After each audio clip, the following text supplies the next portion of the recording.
प्रतिभोर अपनी करुणा को नई करने वाले प्रभु यीशु मसीह के मुबारक नाम में आप सभी को मेरा सलाम। आज हमारे आध्यात्मिक चिंतन के लिए भाई आशीष जेकब बाइबल पाठ पढ़ेंगे। नए अहदनामे से मैं पढ़ूंगा लूका की इंजील 18वां अध्याय 22वां पद। यह सुन यीशु ने उससे कहा, तुझ में अब भी एक बात की घटी है। अपना सब कुछ बेचकर कंगालों को बांट दे और तुझे स्वर्ग में धन मिलेगा, और आकर मेरे पीछे हो ले। आमीन। आइए हम सब मिलकर उस महान परमेश्वर की आराधना में एक गीत को गाएं।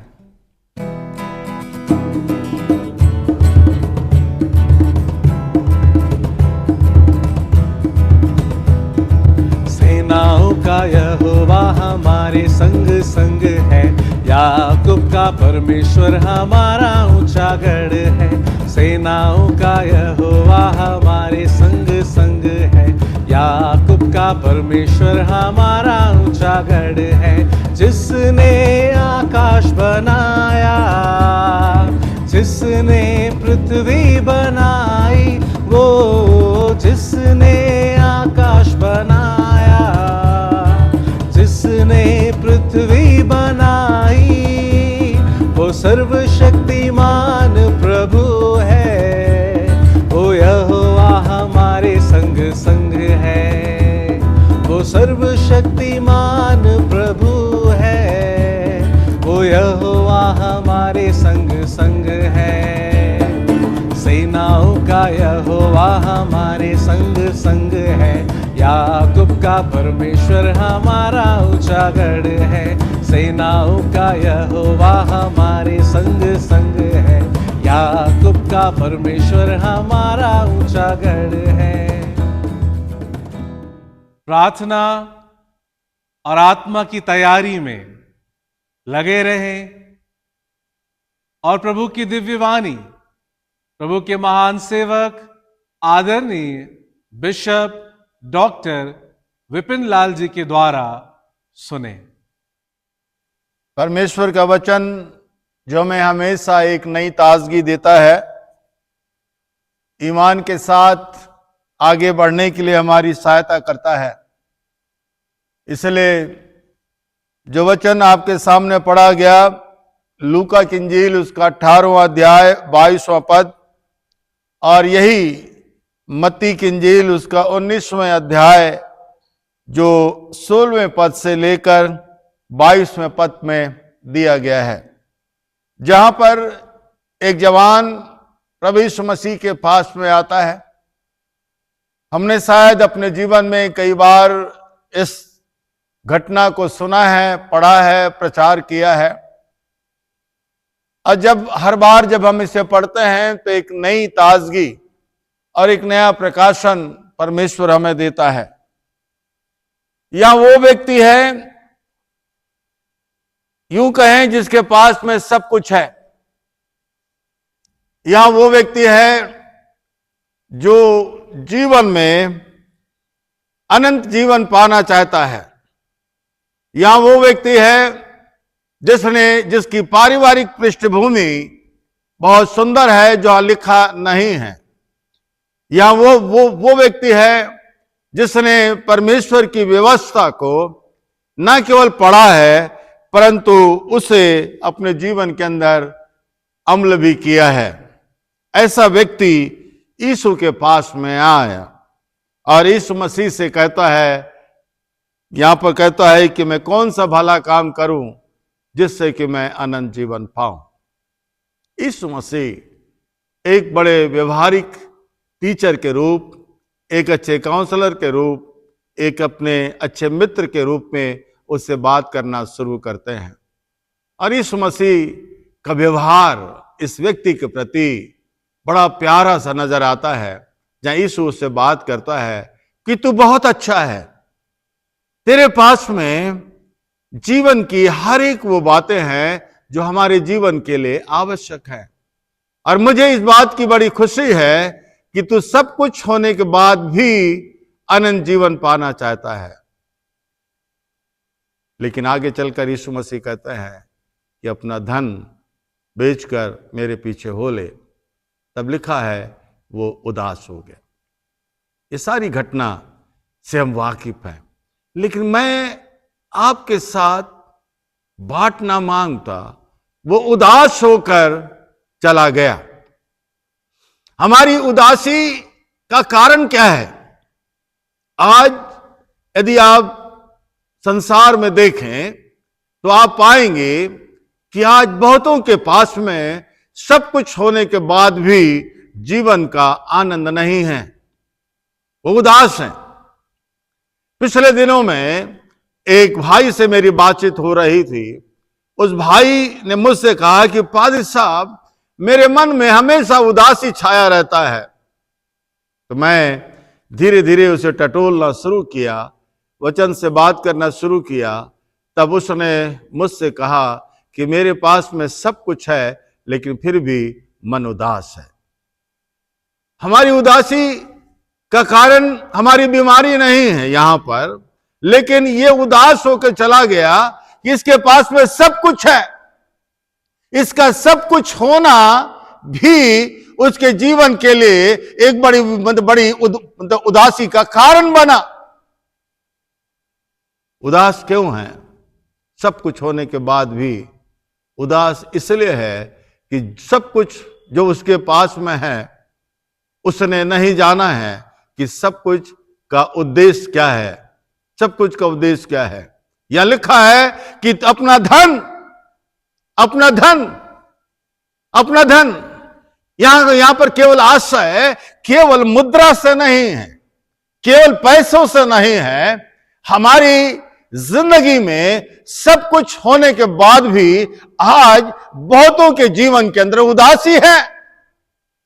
जिनके पास में अच्छी नौकरी है, अच्छे बच्चे हैं, अच्छा घर है, अच्छी अच्छी सारी सुविधाएं हैं, सारी चीजें उनके घरों के अंदर है, लेकिन उन्होंने अपने जीवन में उदास इसलिए है क्योंकि उन्होंने अपने जीवन में इस बात को सीखा नहीं है कि आवश्यकताएं हमारे लिए है, हम आवश्यकताओं के लिए नहीं है।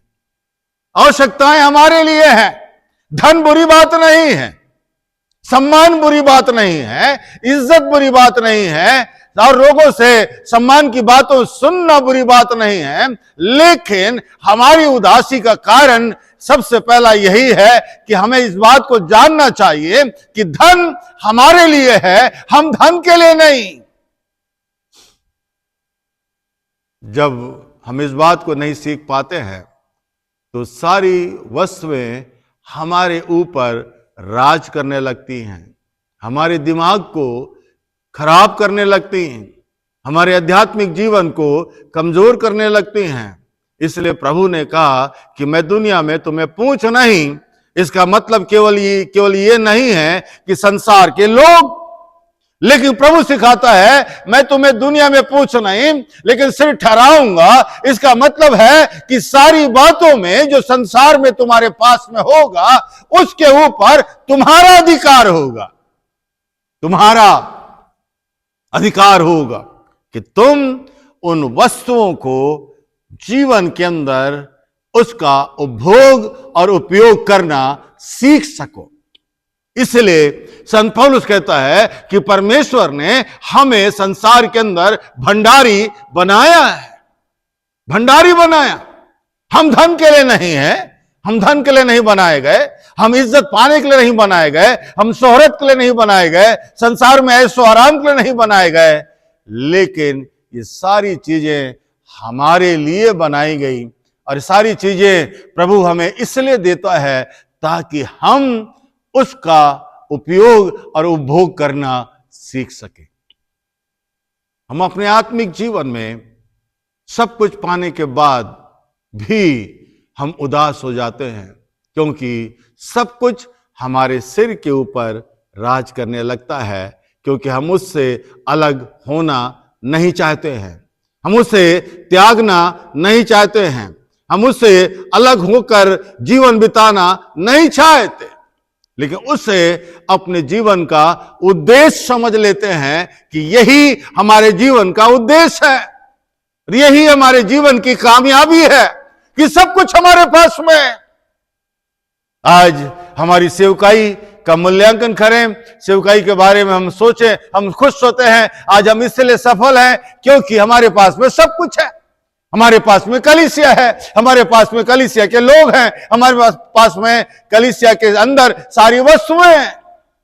आज हमारी कलीसिया में सब कुछ होने के बाद भी आज कलीसियाएं निराश हैं, कलीसियाएं उदास है, कलीसिया के अंदर आनंद नहीं है, कलीसिया के अंदर वो जोश नहीं है कि कलीसिया ने भी अपने जीवन के अंदर इस रहस्य को भूल गए कि सब कुछ प्रभु ने हमें इसलिए दिया है ताकि हम सब कुछ में परमेश्वर की महिमा कर सके। ये व्यक्ति खराब नहीं है, बहुत अच्छा है, अच्छा व्यक्ति है, यीशु के पास आया है, व्यवस्था की बातों को जानता है और कुछ आत्मिक जीवन के अंदर उसने यीशु के पास में आकर उसने संसारिक बातें नहीं मांगी, लेकिन उससे कहा कि प्रभु मैं अनंत जीवन पाना चाहता। लेकिन यीशु मसीह उसे उस दिशा में बात करता है जहां कहता है कि तू अपना धन जिसे तू त्यागना नहीं चाहता है। हमारे जीवन के अंदर मेरे जो मित्रों, दूसरी बात, जब त्याग करने की आत्मा, त्याग करने की सोच हमारे जीवन के अंदर नहीं होती है तो हमारा परिवार भी अशांत हो जाता है। त्याग करने की भावना जब पति और पत्नी के जीवन में नहीं होता है तो पति और पत्नी का भी पारिवारिक जीवन धीरे धीरे लड़खड़ाने लगता है। लेकिन परमेश्वर ने हमें इस बात को सिखाया है कि जो भी वस्तुएं प्रभु हमें देता है, हमें जीवन के अंदर त्याग करना सिखाता है। त्याग क्यों? त्याग क्यों? आज संसार के अंदर बड़ी कमी इस बात में नहीं है कि संसार के अंदर कुछ नहीं है। आज कलीसिया के अंदर कमी इस बात में नहीं है कि कलीसिया के अंदर कुछ नहीं है। परिवार के अंदर कमी इस बात में नहीं है कि परिवार के अंदर कुछ नहीं है। लेकिन आज कमी है तो हम एक दूसरे के लिए त्याग करना नहीं चाहते हैं, एक दूसरे के लिए जीवन बिताना नहीं चाहते हैं, एक दूसरे के लिए सोचना नहीं चाहते हैं। और कलाम में लिखा, सब कुछ अच्छा होने के बाद भी वो व्यक्ति उदास हो गया। सब कुछ अच्छा होने के बाद भी बुराई करें, उदास हो जाए, इसमें कोई बड़ी बात नहीं है। प्रभु से दूर चले जाएं और प्रभु से उदास रहे, इसमें कोई बड़ी बात नहीं है। लेकिन यह सब कुछ अच्छा होने के बाद भी, सब कुछ अच्छा होने के बाद भी वो उदास हो गया। क्या आप ऐसे व्यक्ति तो नहीं हैं कि सब कुछ होने के बाद भी आप उदास हैं? लेकिन परमेश्वर इस धन के द्वारा हमें इस बात को सिखाना चाहता है कि धन हमारे लिए नहीं है, धन के लिए हम नहीं बनाए गए, लेकिन धन हमारे लिए बनाया गया। हो सकता है ये धन आपका व्यक्तिगत जीवन हो सकता है ये धन आपका परिवार हो सकता है ये धन आपके बच्चे हो सकता है ये धन आपकी बहुत सारी चीजें हो सकती। क्या आप इस बात को आपने सीखा है कि मैं धन के लिए नहीं, लेकिन धन मेरे लिए बनाया गया ताकि मैं उस धन के द्वारा प्रभु की महिमा कर सकूं। आइए हम प्रार्थना करें। हमारे जीवित अनुग्रहकारी प्रभु, कई बार हम उदास और दुखित होते हैं अपने स्वयं की सोच और कार्यों के द्वारा, अपने व्यवहार के द्वारा, लेकिन आप हमें सिखाएं ताकि हम बातों में सीख सके कि हमारी अच्छाइयां भी हमारे जीवन के लिए उदासी का कारण बन सकती हैं जब तक हम उसके मूल अर्थों को ना जान सके। हमारी सहायता कर। इस प्रार्थना को यीशु के नाम से मांगते, आमीन। परमेश्वर पिता, पुत्र और पवित्र आत्मा हम सबों की सहायता करें ताकि हम प्रभु के जीवन के इस महान रहस्य को अपने जीवन के अंदर समझ सकें। आमीन।